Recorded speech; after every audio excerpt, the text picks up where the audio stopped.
Bonjour, donc on se retrouve dans la forêt aujourd'hui.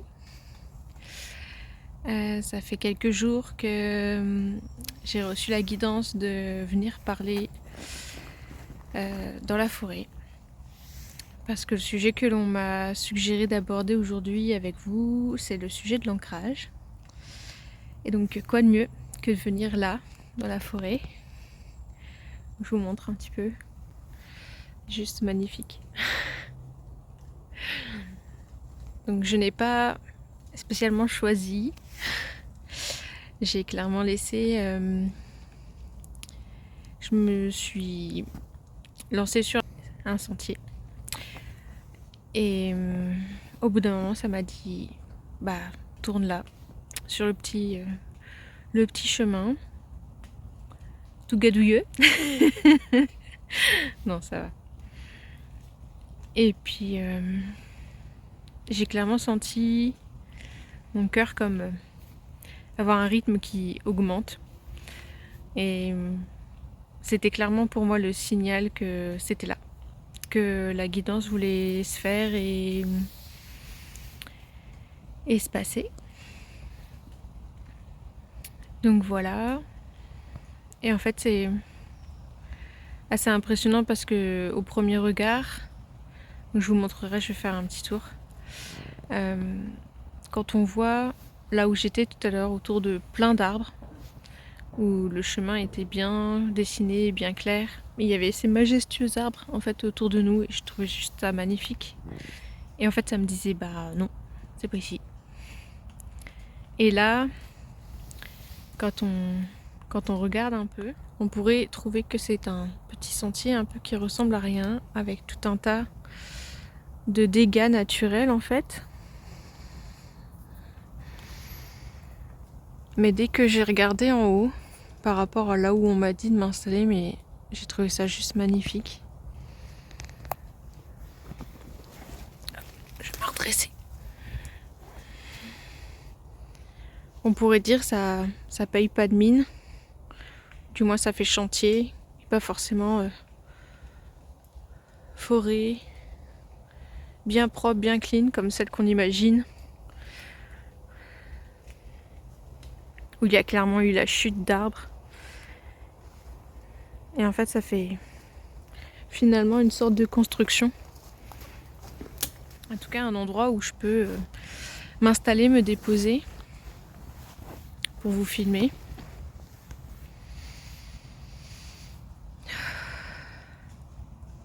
C'est pour moi un petit rappel que ce qui parfois paye pas de mine, ou en tout cas peut sembler en dégâts, cassé,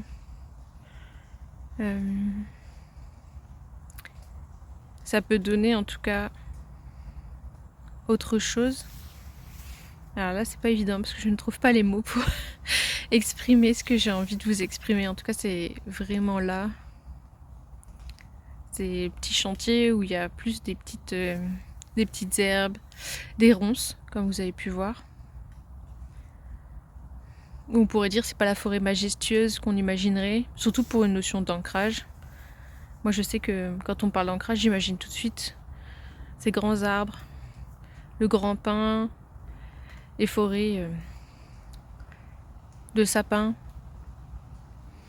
qui ont une base vraiment solide. Et en fait là, clairement ça me fait penser et ça me rappelle qu'on n'a pas besoin d'être grand, fort ou costaud pour accéder en tout cas à cette ressource qui est partout autour de nous, que peut-être il n'y a pas besoin de chercher plus, pas besoin de chercher compliqué. Donc j'ai pas de pied encore, je suis pas encore totalement équipée, donc c'est possible qu'il y ait une instabilité sur la vidéo, donc je m'en excuse par avance. Je fais un peu avec les moyens que j'ai.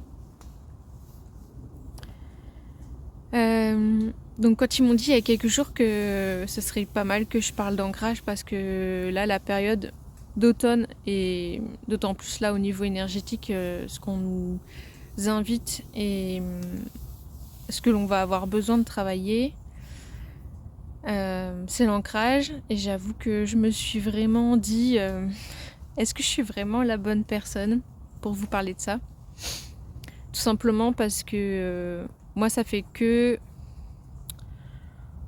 quelques mois je dirais que je trouve que je gère un peu mieux mon ancrage, ou en tout cas je me rends plus vite compte que je suis désancrée. Avant j'étais tout le temps désancrée, tout le temps en fuite. Et donc j'étais en mode mais qui suis-je réellement pour me permettre de vous parler de ça. Et en fait ils m'ont rappelé que c'est peut-être mon expérience et le fait que j'ai connu des phases de désancrage que je peux me permettre justement d'y exprimer ici pour montrer aux autres, montrer en tout cas aux personnes qui écouteront cette vidéo qu'il est clairement possible d'y arriver, qu'on peut passer des années à mettre en place tout un tas de process, de méthodologies pour arriver à s'ancrer, de faire des méditations et de visualiser ses racines et y arriver à un moment donné, même si peut-être au départ quand on fait l'exercice, en tout cas moi c'est ce que ça faisait au début, je faisais l'exercice, je faisais la méditation et ça fonctionnait sur le moment et puis en fait je me désancrais et je me rendais même pas compte que je me désancrais. Donc la question qui vient c'est comment savoir si on est ancré ou pas. Alors ça peut être assez subtil, ça demande déjà d'être vraiment présent dans son corps. Déjà, est-ce que vous ressentez toutes les petites douleurs? Est-ce que vous ressentez bien votre corps? Est-ce que vous ressentez bien vos muscles? Est-ce que vous respirez par automatisme ou est-ce que vous êtes en pleine conscience dans votre respiration? Est-ce que vous êtes tout le temps en train de vous poser des questions et d'avoir votre mental qui tourne sans cesse? Parce que ça, c'est vraiment aidant, je trouve.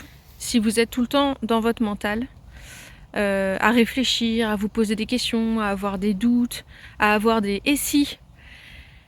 et tu es sûr que « et comment je fais ci ?» et « comment je fais ça ?» etc.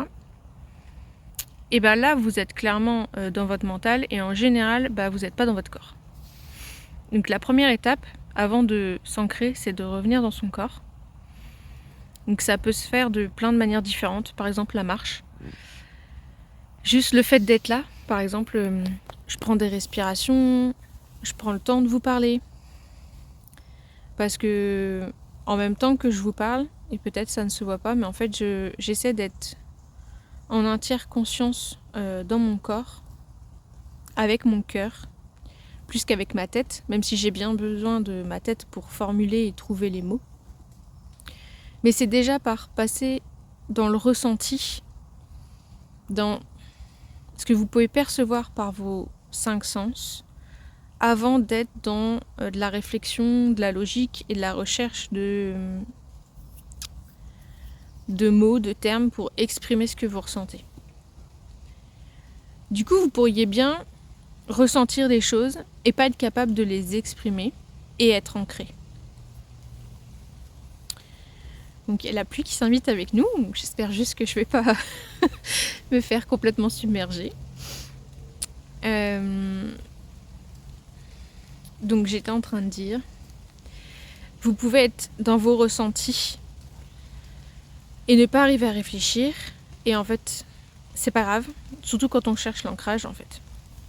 Il vaut mieux être dans son corps, capter ses ressentis, des douleurs, des craquements, arriver à être dans le mouvement. C'est pour ça aussi que j'avais parlé un peu de la pratique du sport qui nous a clairement été invité à faire pour le mois d'automne, pour rester déjà dans notre énergie, mais aussi pour rester dans notre corps.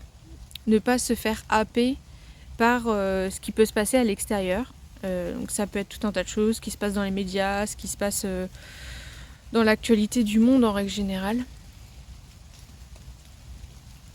Et pour rester vraiment présent à nous-mêmes dans notre corps. Et ça ne veut pas dire que je vous dis de vous en foutre complètement de ce qui se passe dans le monde.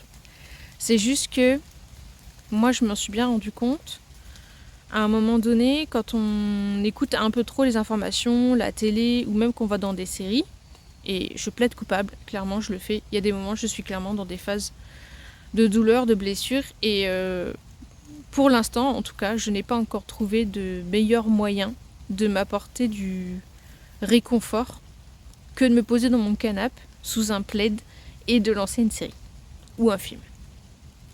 Et c'est ok en fait. Chacun avance à son rythme comme il peut, avec les moyens qu'il a à disposition, du moment que je dirais que par rapport à avant où je faisais ça, par exemple, j'enchaînais les épisodes de série et je me laissais absorber par le scénar, par l'histoire en fait qu'il y avait dans la série ou dans le film. J'étais capable limite un peu de me fondre dans cette histoire, et donc là c'est de la fuite. Aujourd'hui, quand je regarde une série, un film, j'arrive à dissocier que ce qui se passe clairement là dans l'écran, ce n'est pas moi. Et que même si le film est là pour vous faire vivre des émotions, c'est pas vos émotions. Et que vous êtes qu'un spectateur. Et je sais que ça peut paraître couler de source en tout cas, mais moi en tout cas je me suis laissée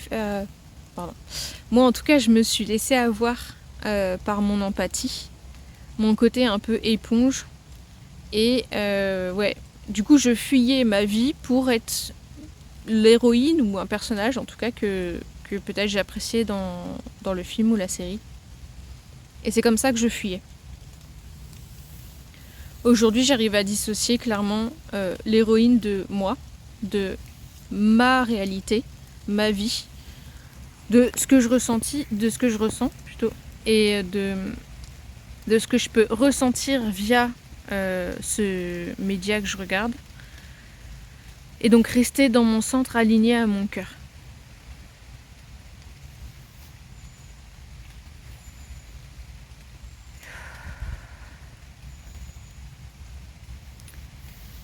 Et du coup, il y a tout un tas d'astuces, je pense que vous connaissez, donc il y a des méditations.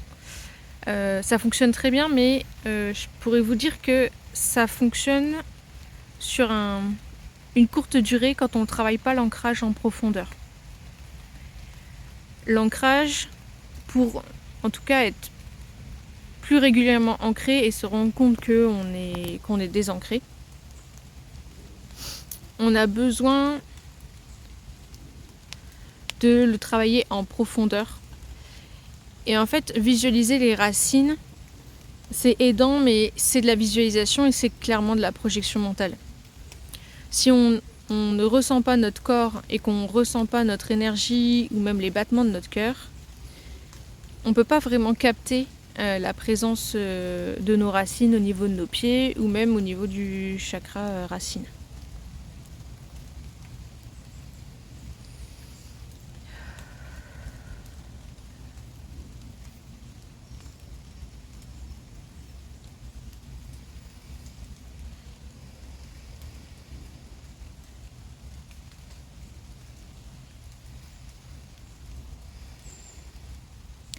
Ça me dit de faire une pause pour que tout ce que je viens de dire déjà, ça puisse s'ancrer un peu. Du coup, je vous invite un peu à faire comme moi, à peut-être vous installer un peu plus confortablement, à revenir dans votre corps. Vous pouvez fermer les yeux par exemple, ça peut vous aider. Ou alors garder les yeux ouverts mais un peu dans le vague, dans le flou. Le plus important là, c'est que vous puissiez écouter, entendre.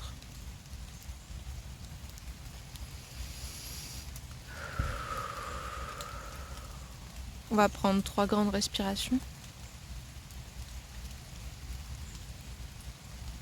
Donc vous commencez par gonfler votre ventre, puis faire remonter votre respiration dans vos poumons, jusque dans vos épaules. Et après vous soufflez avec la bouche doucement.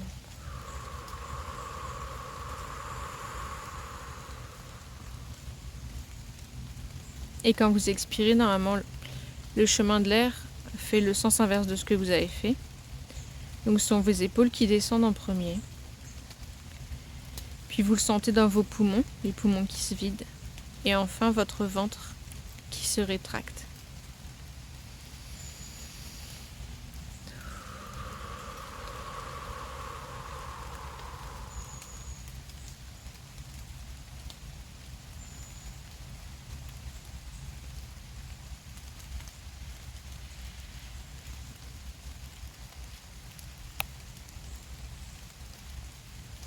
Quand vous venez en nature, c'est bien de... Des fois, on est appelé par un arbre, c'est bien d'aller contre lui, de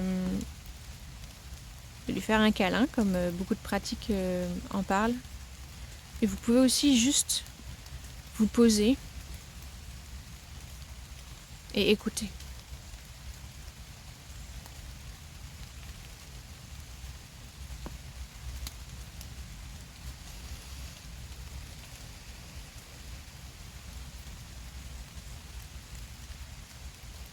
Malgré la pluie, il y a une certaine paix, un calme. Malgré la météo, je sens que le cœur de cette forêt est en paix, que rien va venir les perturber, que même si, par exemple, là nous sommes en alerte tempête, que même si certains arbres se font balayer, c'est ok. Ça fait partie du process, ça fait partie de leur expérimentation à eux. Ils savent ce qu'ils ont à faire ici, ils savent pourquoi ils sont là. D'ailleurs, ils n'ont même pas besoin de chercher pourquoi ils sont là. Ils sont, seulement. Il n'y a pas de rivalité, il n'y a pas de comparaison. Lui, il est plus grand, lui, il est plus petit. Il n'y a pas de lui, il est droit et parfait, et lui, il est tout tordu.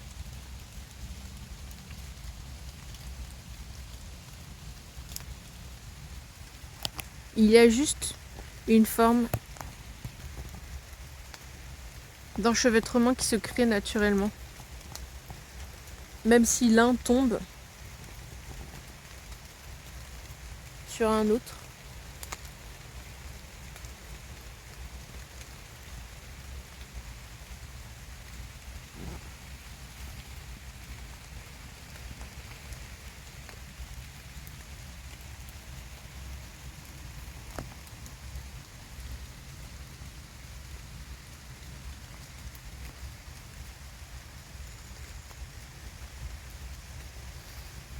Ils se soutiennent et se protègent les uns des autres. Et ils n'ont rien besoin de faire plus que d'être là, présents, pour se soutenir les uns les autres.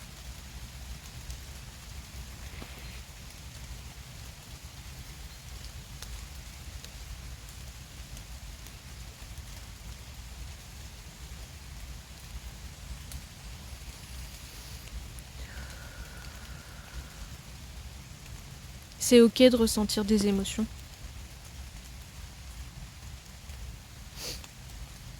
C'est ok d'avoir peur. C'est ok de ressentir la mort en cette période d'automne.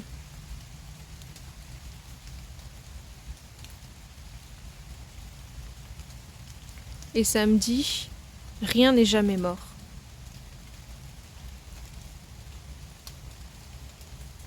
Même si les feuilles tombent, même si les arbres se dénudent, ils ne font que recentrer leur énergie. Et ils reviennent justement dans leurs racines, au contact plus proche de Gaïa. Quand ça s'affole dans votre mental, quand vous sentez que vous perdez pied, quand il y a trop d'émotions, revenez à l'intérieur pour ressentir complètement les émotions qui sont là, pour connecter à votre cœur,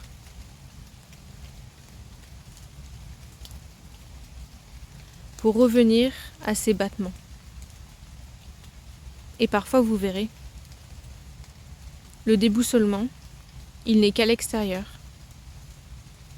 il n'est que dans votre tête. Votre cœur, lui, continue sur un rythme chantant, progressif, et parfois même très lent. Parce que votre âme sait.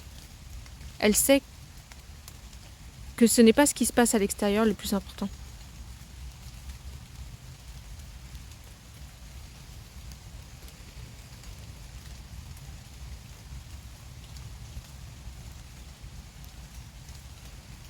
Et je vous comprends. Et vous verrez que quand on revient là-dedans, qu'on revient dans la paix, parfois c'est inconfortable. Tout simplement parce que notre système n'est pas habitué. Il est habitué au trauma, aux blessures, à la surréaction peut-être. Et je ne dis pas ça pour vous juger du tout. Je le dis d'ailleurs parce que je l'ai expérimenté moi-même. J'étais tellement habituée à ce que ce soit le bordel, si je puis dire, la galère, à ressentir du manque, des conflits, des frustrations, des peurs. Je me suis tellement habituée à vivre dans ce chaos incessant que lorsque je connectais à la paix à l'intérieur, ça me faisait presque encore plus peur. Donc je restais pas longtemps. J'ai eu besoin petit à petit de venir observer chacune de mes blessures, de venir observer pourquoi le chaos c'était d'une certaine manière plus confortable pour moi que la paix. Et de temps en temps, je replonge aussi, moi, là-dedans. Parce qu'il y a encore des blessures. Parce qu'il y a encore des croyances que je porte.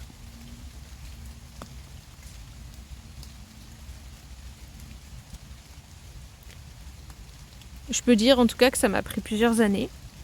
J'ai même cru qu'à des moments, j'y arriverais jamais. Mais si.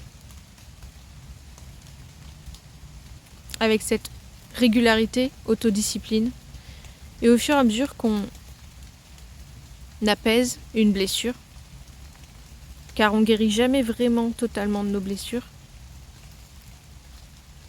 Encore une fois, je dis pas ça pour vous faire peur. Quand on les apaise et qu'on baisse le volume du mental,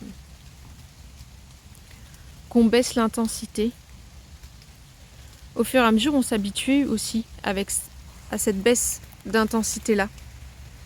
On se rend compte que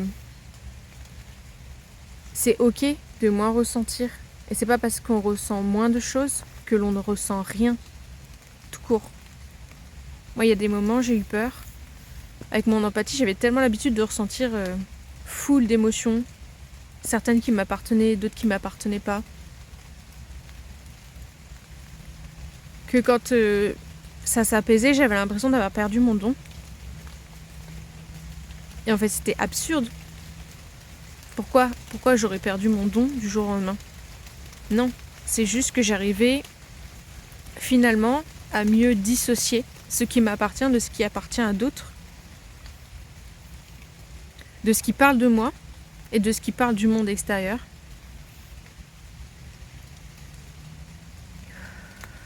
Et c'est ok, on peut évoluer aussi dans la paix, on peut évoluer dans un calme.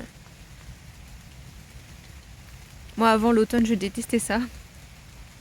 Je trouvais que c'était nul, que forcément, il n'y avait plus de vie en hiver après, que c'était déprimant du coup. Et donc, je venais certainement pas me balader en forêt en plein automne, surtout quand il pleut et qu'il fait un peu frais. Et aujourd'hui, en fait, cet appel est tellement fort. Ça me fait tellement de bien de reconnecter à ce qui est vivant, à ce cycle que l'on expérimente tous les ans, à la fois à l'extérieur de nous par justement la saison, à la fois à l'intérieur de nous. Je me rends compte que tout ce que j'ai pu laisser partir, mourir en moi, au fur et à mesure,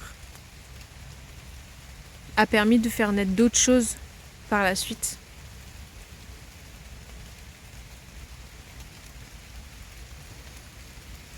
Et que si j'avais pas fait ces deuils, si j'avais pas laissé tout ce que j'avais besoin de lâcher, partir, j'aurais pas pu accueillir plus, accueillir grand.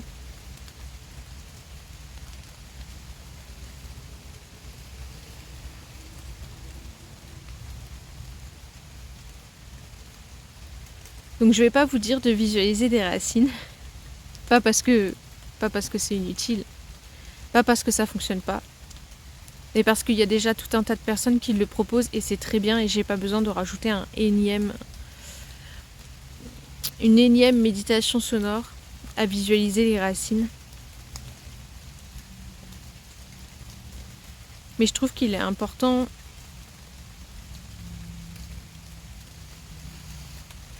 de faire cette première étape de revenir dans le corps. Ça peut être par le mouvement aussi. Ça peut être par la danse. Et je dis danse, mais en fait je préfère mouvement que danse. Car dans la danse, dans le terme danse, il y a, en tout cas pour moi, dans mon prisme à moi, un peu le stéréotype ou l'exigence que la danse, il faut que ce soit beau, donc que les mouvements que je vais faire soient beaux, cohérents, peut-être symétriques. Sauf que c'est peut-être pas ça dont mon corps a besoin. Du coup, aujourd'hui, depuis que j'ai expérimenté un peu ça, parce que j'étais clairement bloquée dans mon corps, et c'est pour ça aussi que j'étais tout le temps en fuite. Je me sentais pas bien dans mon corps. C'était pas la maison, alors qu'en fait, notre corps, c'est un temple sacré. C'est ce qu'on a normalement de plus précieux ici sur Terre. Et moi, je faisais que le fuir, le rejeter, refuser d'être là. De laisser l'intuition prendre place. Laisser mon corps faire des mouvements sans réfléchir, sans attente, m'a permis de comprendre qu'en fait ça pouvait se faire dans la douceur, que je pouvais lâcher les attentes, que je pouvais m'offrir cette douceur-là à moi, faire confiance à mon âme, même si d'une certaine manière, comme le dit mon mental, ça n'a aucun sens, que ça paraissait ridicule, idiot.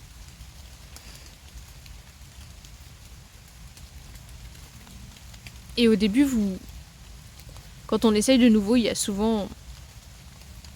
Quand on essaye quelque chose de nouveau, pardon, il y a souvent beaucoup de jugement. En tout cas, moi, c'est ce que j'ai connu et ce que je connais encore. Parce que cette part qui juge en moi, elle essaie de me protéger. Elle le fait de manière très maladroite. Du coup, aujourd'hui, quand je l'entends, des fois, elle me fait rire. Et c'est plus facile de lui dire « Ok, je t'ai entendu. T'as peur de ça. Parce que pour toi, faire ça, ça correspond à ça. Ok. Et si on pouvait lâcher ces stéréotypes, ces peurs, et faire confiance. Faire confiance à mon corps, faire confiance à mon âme, pour me guider, plutôt que d'être dans une contraction et le contrôle du coup. Est-ce que je peux me laisser vivre ? Est-ce qu'aujourd'hui vous êtes capable de vous laisser libre ?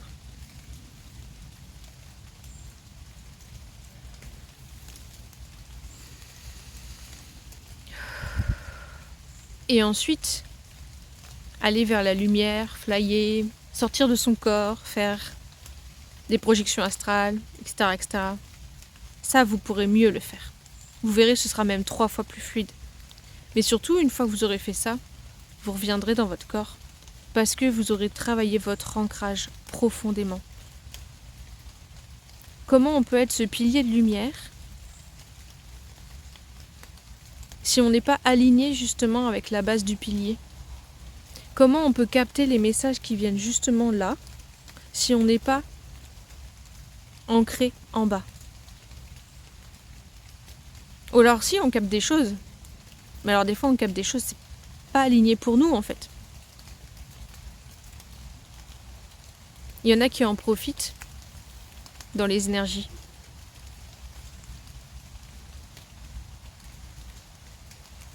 On parle des ombres, des démons même parfois. Je dirais que c'est plutôt des parasites à cette échelle-là. S'ils sentent que vous n'êtes pas complètement aligné, ils vont venir en fait dans votre sphère énergétique et ils vont venir parasiter. Ouais, vous allez capter des messages, mais est-ce que ce sera les messages de votre âme, de votre cœur, de vos guides, ou est-ce que ce sera des messages extérieurs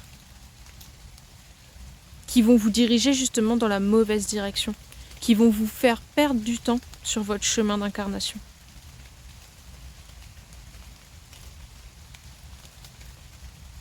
Donc je le redis, la base c'est l'ancrage.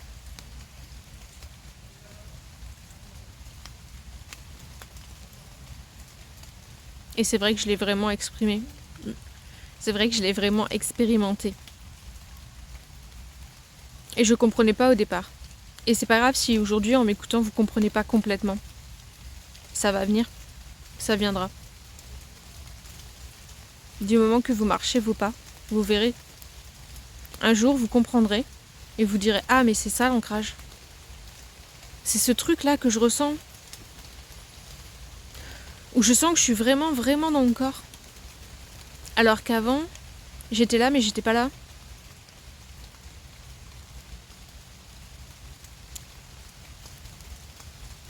Et quand vous êtes en fuite, donc il y a une raison pour la fuite. Il y en a beaucoup qui fuient, comme moi j'ai pu faire. On connaît tous et on a tous connu, dans notre enfance, des violences, parfois physiques, parfois psychologiques, parfois émotionnelles. Et je dis pas ça pour faire le procès des parents, parce que ils font tous comme ils peuvent. Et vous avez fait comme vous pouviez, avec ce qu'ils vous ont donné, le bien comme le mal. Et il y a des moments, quand on est enfant, et que un événement, une réaction, une situation est violente pour nous, et ben on fuit. Parce qu'on a peur. Parce qu'être dans notre corps, c'est trop dur. Parce que ressentir, c'est trop dur.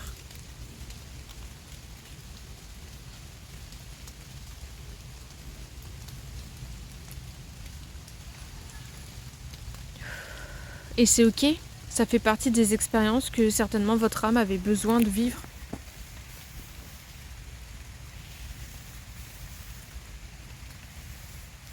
Moi je sais que tout ce que j'ai pu vivre, de beau comme de moins beau si on peut dire, m'a servi, me sert. Et il m'a fallu beaucoup de temps pour comprendre ça. Et c'est ok en fait. Aujourd'hui, les choses deviennent plus claires, plus fluides. J'arrive à comprendre les autres aussi parce que j'ai expérimenté des blessures très fortes ancrées en moi. Tout est juste. Et c'est juste que chaque année, en automne, il y ait cette symbolique de la mort très très forte.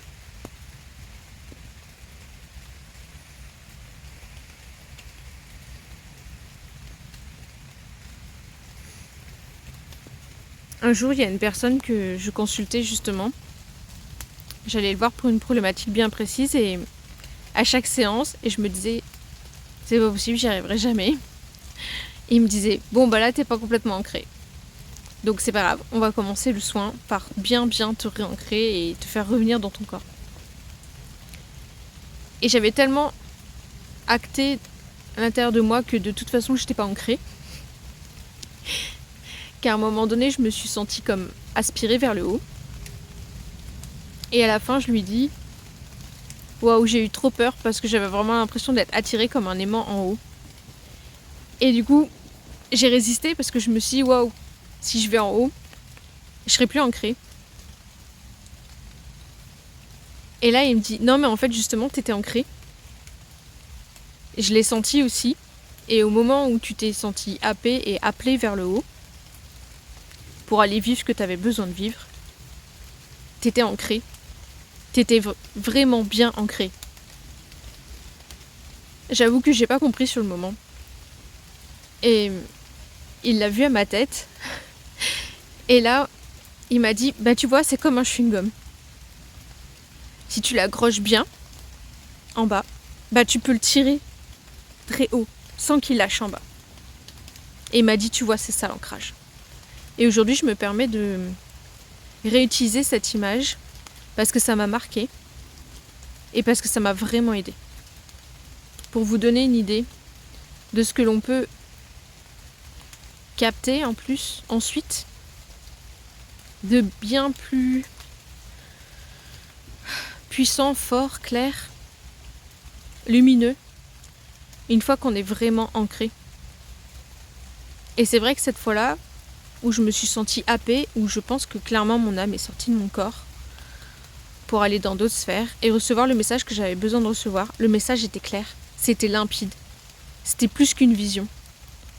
J'ai tout capté.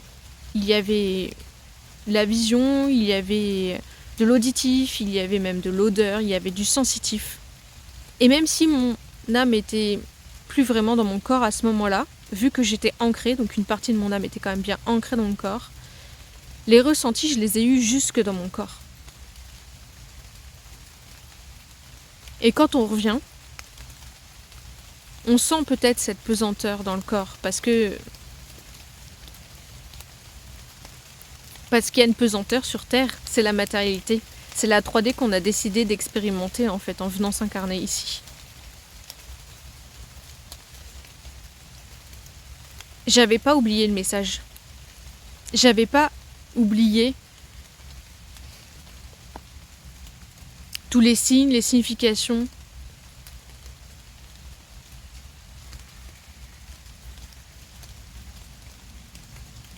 Et aujourd'hui encore, quand je vous en parle, je ressens encore la beauté de ce moment. Alors que ça date d'il y a 1 an et demi au moins, si c'est pas 2 ans.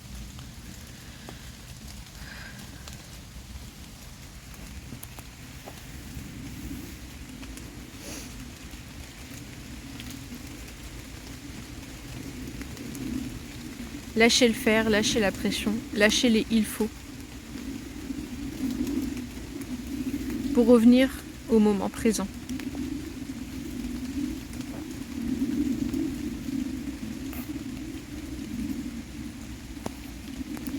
Je pense que je vais vous laisser là-dessus. Et on me dit de vous refaire une petite vue sur la forêt.